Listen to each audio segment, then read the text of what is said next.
Setiap saat, setiap detik kalau kita perhitungkan, sesungguhnya tidak ada saat dan detik di mana kita kosong dari nikmat Allah. Karena itu Allah senantiasa berfirman, "Fabi'ayyi ala'i rabbikuma tukadziban." Tak ada sesungguhnya detik, waktu di mana kita terlepas dari nikmat Allah. Kalau begitu harusnya kita senantiasa bahagia dalam hidup ini. Tapi mengapa kok senantiasa kita temukan derita dan kesedihan dalam hidup ini? Ada banyak orang mencari bahagia, tapi dia bertemu dengan derita. Mengapa senantiasa ada derita? Mengapa kebahagiaan itu tidak kunjung hadir? Barangkali ada yang salah dalam pencarian kita akan bahagia. Salah jalan mencari bahagia itu.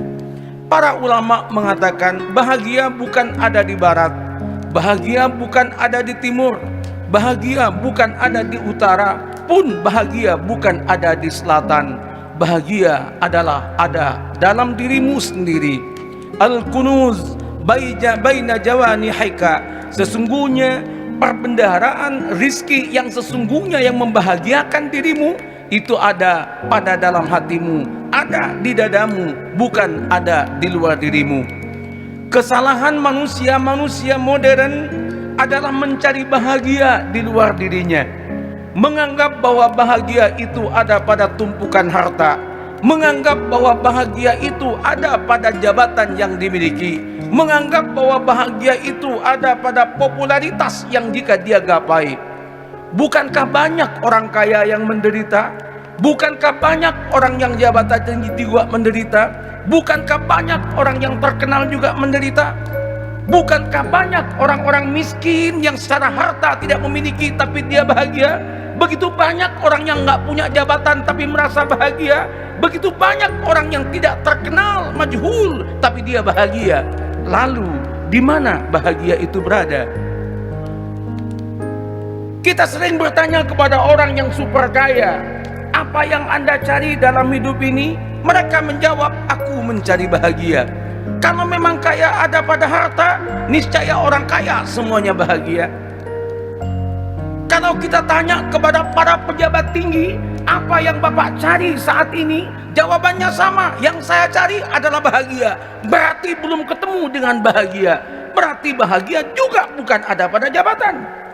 Lalu di mana itu bahagia?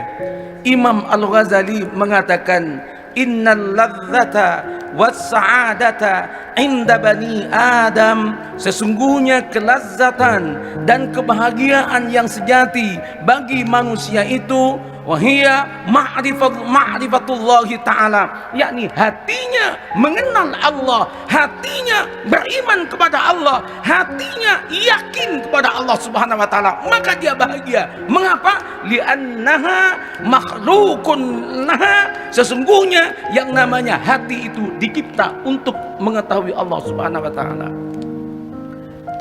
Mata dicipta untuk melihat yang indah-indah. Orang akan bahagia kalau melihat yang indah-indah. Telinga dicipta untuk mendengarkan yang merdu-merdu. Orang akan bahagia jika mendengarkan yang merdu-merdu.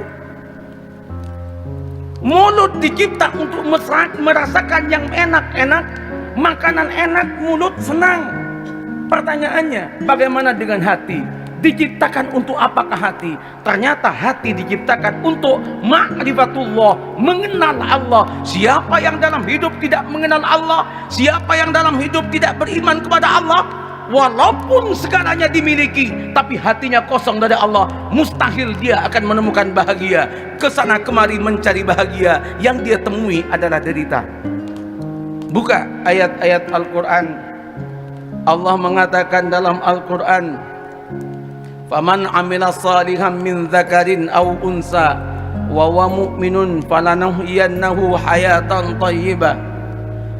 Allah yang berjanji, siapa yang dia itu melakukan kebaikan, laki dan perempuan, dan dia beriman kepada Allah, maka Allah berjanji akan memberikan kehidupan yang baik, kehidupan yang membahagiakan.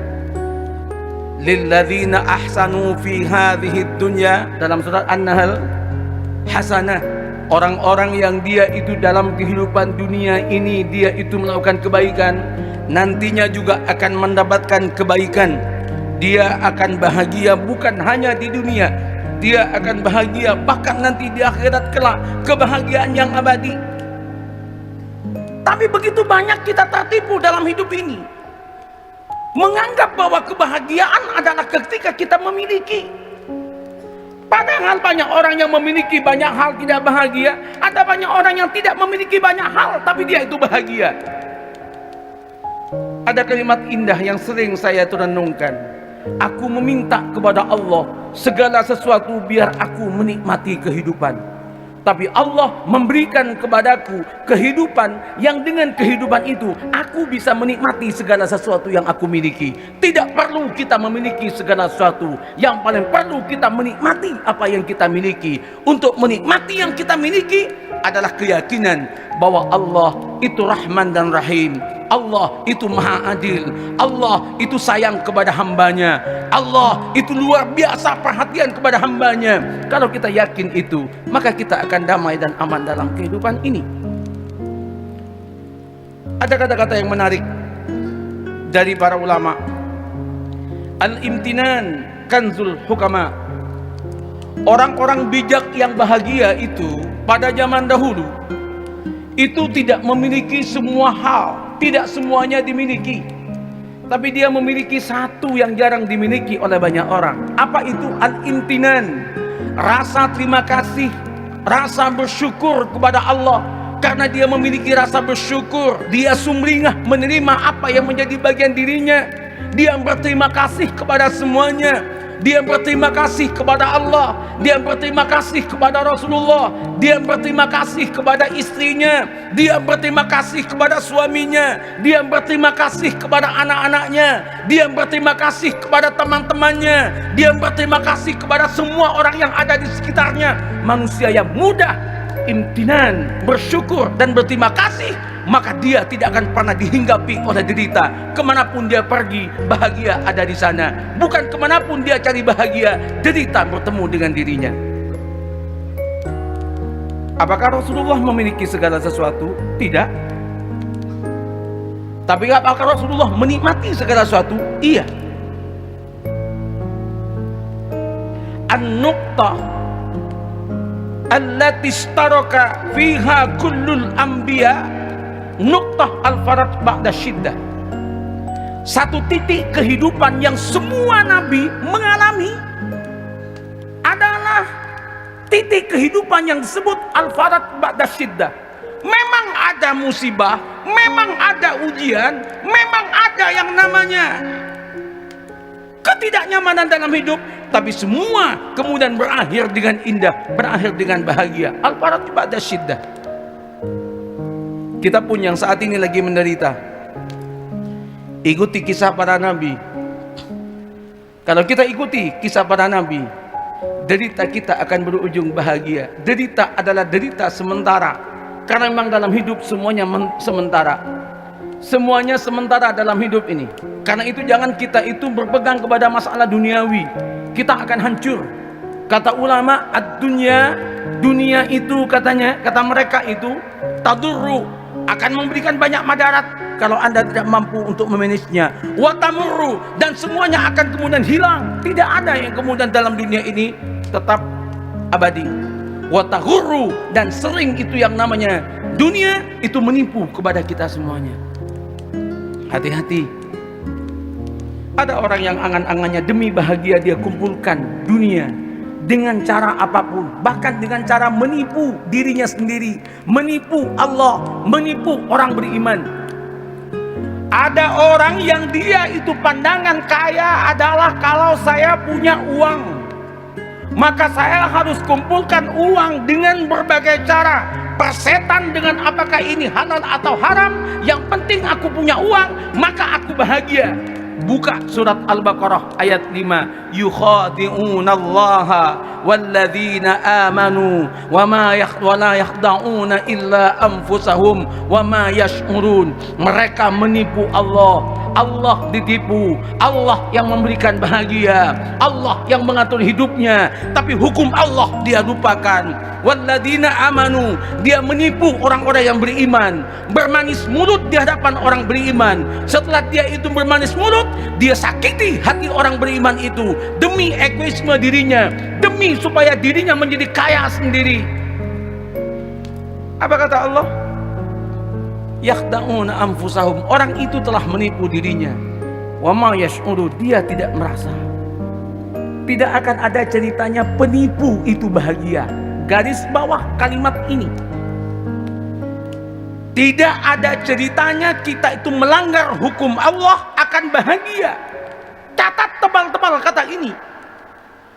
Yakini bahwa setiap manusia dalam hidup ini ditentukan oleh Allah rizkinya. Wa rafa'a ba'duhum 'ala ba'din darajat. Memang ada yang lebih tinggi, memang ada yang kemudian direndah. Nikmati saja dalam hidup ini.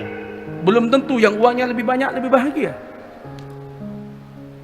Bagi yang sedang menderita, janganlah larut dalam kesedihan. Yakinlah dengan memiliki iman, kita akan ketemu dengan bahagia.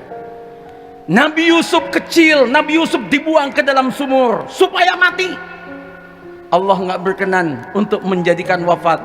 Nabi Yusuf naik dari atas sumur, dijual dengan harga murah biar jadi budak. Allah tidak berkenan. Ternyata Nabi Yusuf masuk keluarga kerajaan. Nabi Yusuf dirayu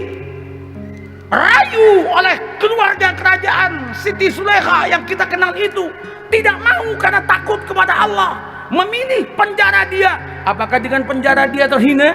Dari penjara dia kemudian menjadi pembesar di Mesir sana. Manusia boleh akan menipu kita, tapi ketahuilah Allah subhanahu wa ta'ala yang akan menyelesaikan semuanya. Orang lain boleh mengancam bunuh kita, kalau belum waktunya mati, kita pun tidak akan mati. Allah punya 1001 cara untuk menyelamatkan kita. Kalau begitu, hidup ala Allah. Gimana katanya Allah? Makanya orang yang beriman kepada Allah, selesai hidupnya ma'rifatullahi ta'ala. Karena itu Syekh Badi'uzzaman Said Nursi, seorang ulama dari Turki yang luar biasa itu, beliau menyimpulkan bahwa salah satu dari maksud penciptaan manusia memang adalah ma'rifatullahi ta'ala, mengenal Allah subhanahu wa ta'ala. Karena kalau kita udah mengenal Allah subhanahu wa ta'ala, kita bisa menikmati apapun yang terjadi dalam hidup ini. Apa yang terjadi kepada kita Allah tahu. Tidak mungkin sesuatu itu berjalan dalam hidup ini tanpa pengetahuan Allah. Jangankan masalah besar, daun jatuh dari pohonnya tidak mungkin jatuh tanpa pengetahuan Allah subhanahu wa ta'ala. Itu baru daun yang mungkin tidak memiliki perasaan. Bagaimana dengan tetesan air mata? Satu tetes air mata yang mengalir karena kesedihan, sungguh Allah mengetahui. Jangan membuat orang lain meneteskan air mata kesedihan. Satu tetes air mata kesedihan, maka dia akan mampu meruntuhkan kerajaan yang dibangun bertahun-tahun oleh orang yang zalim, yang menyakiti hatinya itu. Bayangkan kalau kita bisa menikmati hidup seperti ini. Nikmati hidup dan yakini bahwa masa depan akan indah. Saya tulis tadi dalam status saya, khutbah Jumat saya hari ini adalah tips bahagia dengan cara berdamai dengan masa lalu, berbaik sangka dengan masa depan. Yang lalu sudahlah berlalu. Dosa kita bertaubat kepada Allah. Kalau kita menipu orang lain, ayo kembalikan tipuan-tipuan kita sambil minta maaf. Maaf, aku salah. Kembalikan tipuan-tipuan itu. Berdamai dengan masa lalu dan kita berbaik sangka dengan masa depan. Orang-orang yang baik sangka dengan masa depan adalah orang yang husnudzan kepada Allah, orang yang baik sangka kepada Allah. Orang yang baik sangka kepada Allah, dia selalu mujur dalam hidupnya. Kesalahan kita adalah kita bertuhankan jangan-jangan ini, jangan-jangan itulah yang menjadi penghalang bahagia. Yang datang adalah derita. Katakan alhamdulillah, insya Allah masa yang akan datang saya akan lebih bahagia. Ketika kita berharap bahagia dan kita husnudzan kepada Allah dengan kebahagiaan, Allah berfirman, ana inda dhanni abdi bi. Apa yang menjadi prasangka hambaku, aku yang akan memenuhinya.